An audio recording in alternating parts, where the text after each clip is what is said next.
আসসালামু আলাইকুম গাইস। তো আজকে আমি মাংসের আচার বানাবো। তো এখানে আছে 2 নাচ, জিরা, শুকনো মরিচ, এলাচ, দারচিনি, তারপরে জয়ফল, জয়ত্রী একসঙ্গে আমি ভেজে নিব। হ্যাঁ, এটা ভেজে রেখে দিব গুঁড়া করে। তারপরে আমি কড়াইতে প্রথমে দিব সরষের তেল। দেখেন, সরষের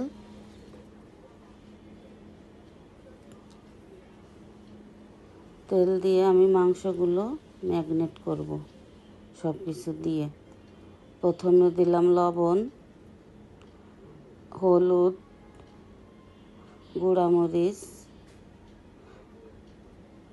জিরের গুঁড়া, আদা বাটা, রসুন বাটা, জিরা বাটা, তারপরে দারচিনি, তেজপাতা, এলাচ সব কিছু দিয়ে আমি সুন্দর করে ম্যারিনেট করব।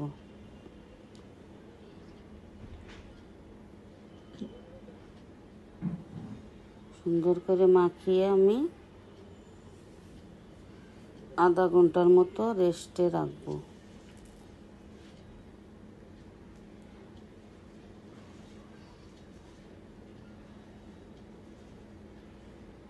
এখন আমি ঢেকে রেখে দিব।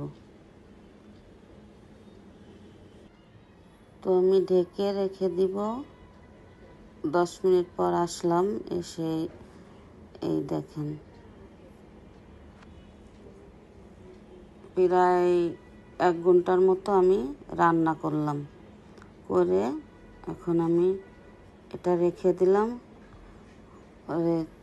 সরষের তেল গরম করে 5 ফোড়ন আর কালো জিরা দিয়ে আমি একটা ফোড়ন দিলাম। 2 মিনিটের জন্য নেড়ে নিলাম। দেখেন, এখন আমি দিলাম রসুন দিয়ে নাড়ব। রসুন যত সময় সিদ্ধ না হবে অত সময় আমি রান্না করব। তো এখন দিব পরিমাণ মতো লবণ,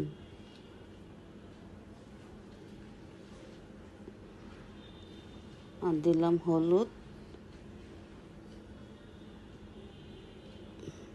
মরিচের গুঁড়ো দিয়ে আমি সুন্দর করে নেড়ে নিব। এখন দিলাম মাংসগুলা।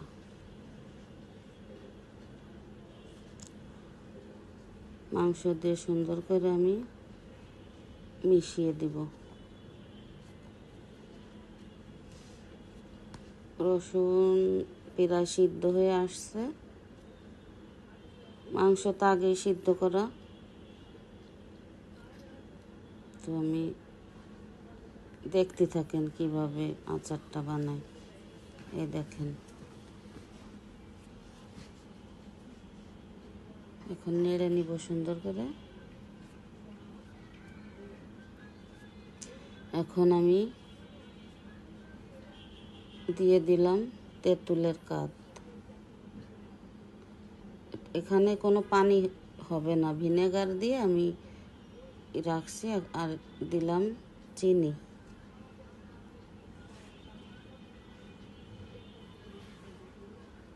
দিয়ে সুন্দর করে আমি নেড়ে নিব। এখন দিলাম বোম্বাই মরিচ।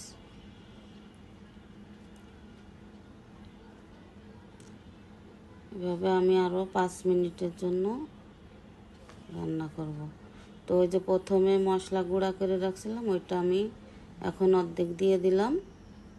দেখেন, দিয়ে সুন্দর করে মিশিয়ে নেব। আর বাকি যতটুকু আছে লাস্টে দিয়ে দিব। দেখতে থাকেন।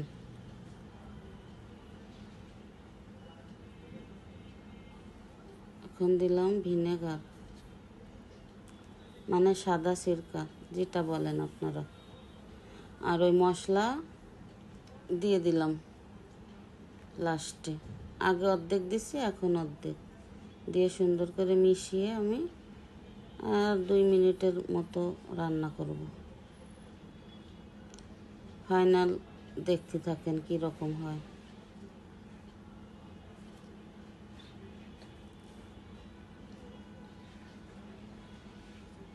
এই দেখেন ফাইনাল এরকম হয়েছে। এখন আমি চুলাটা নিভাই দিছি আর কি।